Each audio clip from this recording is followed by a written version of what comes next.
Assalamualaikum warahmatullahi wabarakatuh. Sobahul khair, anak-anak yang soli dan solihah dimanapun kalian berada.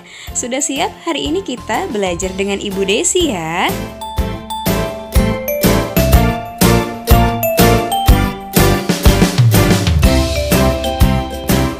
Anak-anak yang soli dan solihah, sebelum kita mulai belajar, marilah kita berdoa bersama-sama terlebih dahulu. Duduk yang manis, angkat kedua tangan kalian. Bismillahirrahmanirrahim. Allahumma aftah lana hikmataka wanshur alaina rahmataka min khazaini rahmatika ya arhamar rahimin. Amin, amin ya rabbal alamin. Anak-anak yang solih dan solihah, hari ini kita akan belajar tentang iman kepada kitab Allah. Tapi sebelumnya, yuk sekarang kita bernyanyi bersama Nusa dan Rara terlebih dahulu untuk mengingat tentang rukun iman.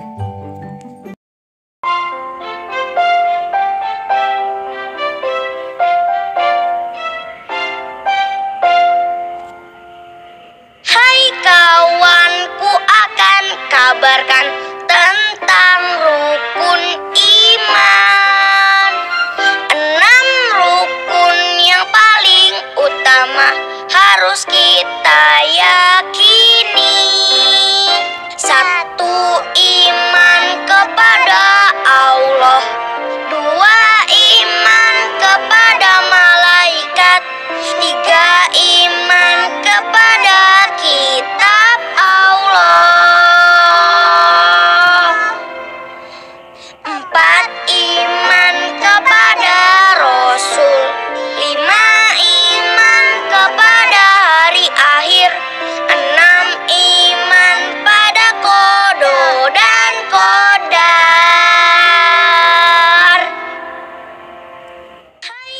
Anak-anak yang solih dan solihah, itu tadi dari Nusa dan Rara tentang rukun iman. Rukun iman ada 6 ya. Iman kepada Allah, iman kepada malaikat, iman kepada kitab Allah, iman kepada Rasul, iman kepada hari akhir, dan iman kepada qada dan qadar. Selanjutnya kita akan membahas iman kepada kitab Allah.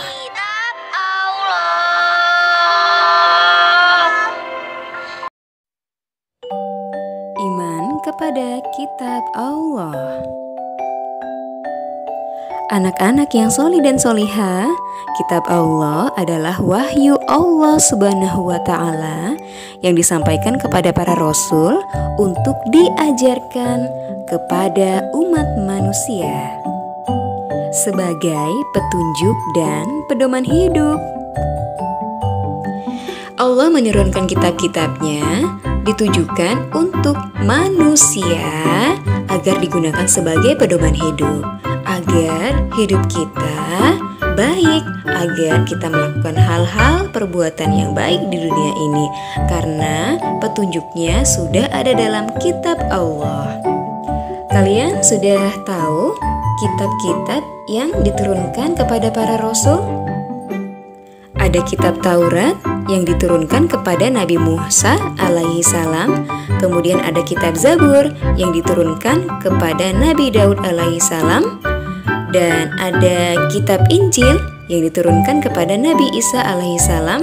Yang terakhir, kitab Al-Quran yang diturunkan kepada Nabi Muhammad sallallahu alaihi wasallam. Allah Subhanahu wa Ta'ala berfirman dalam Quran Surat An-Nisa ayat 136.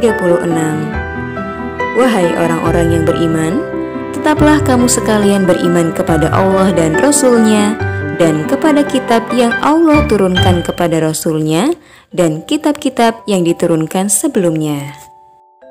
Dari ayat tadi sudah jelas ya, kita harus beriman dan percaya, yakin dengan sungguh-sungguh pada kitab Allah.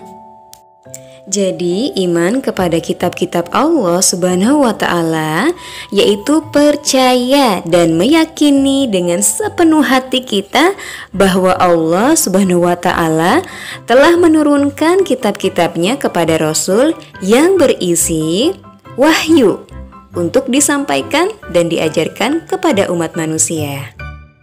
Nah, sekarang kalian pasti bertanya, Ibu Desi, kitabnya kan ada 4. Berarti kita apakah harus mempelajari semua? Anak-anak yang solih dan solihah, sebagai umat muslim, kita diwajibkan untuk belajar kitab Al-Quran yang setiap hari kita membacanya. Karena kitab Al-Quran adalah penyempurna kitab-kitab lainnya. Jadi, semua kitab telah disempurnakan dalam satu kitab, yaitu kitab Al-Quran yang diturunkan kepada Nabi Muhammad SAW.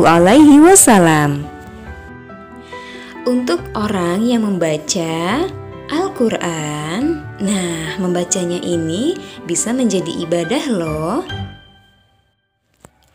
Al-Quran pertama kali turun saat Rasulullah SAW sedang menyendiri di Gua Hiro.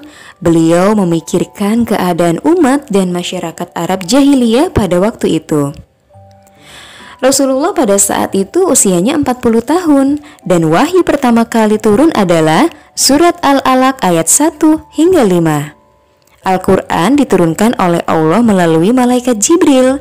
Al-Quran adalah mukjizat terbesar Rasulullah Shallallahu Alaihi Wasallam.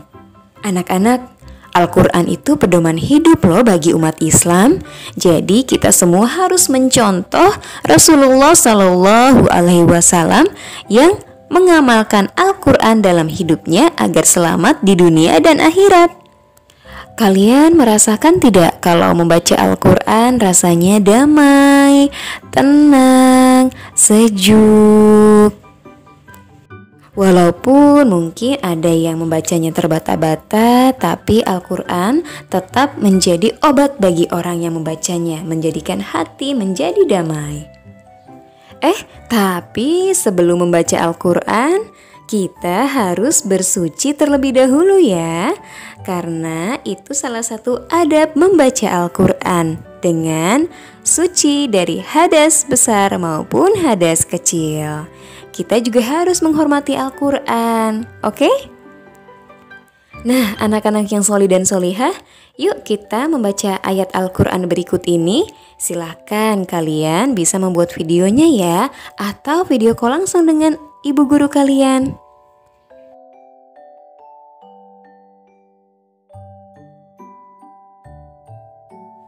Anak-anak yang solih dan solihah, semoga kita bisa mencontoh Rasulullah Shallallahu Alaihi Wasallam dengan mengamalkan Al-Quran ya. Amin, amin ya robbal alamin. Kita belajar bersama-sama untuk terus membaca, menghafal, dan mengamalkan Al-Quran. Insya Allah Ibu Desi yakin kalian adalah anak-anak yang solih dan solihah yang bisa mengamalkan Al-Quran.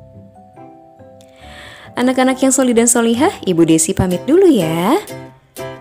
Kita akan berjumpa di lain waktu. Wassalamualaikum warahmatullahi wabarakatuh. Sampai jumpa anak-anak yang solih dan solihah.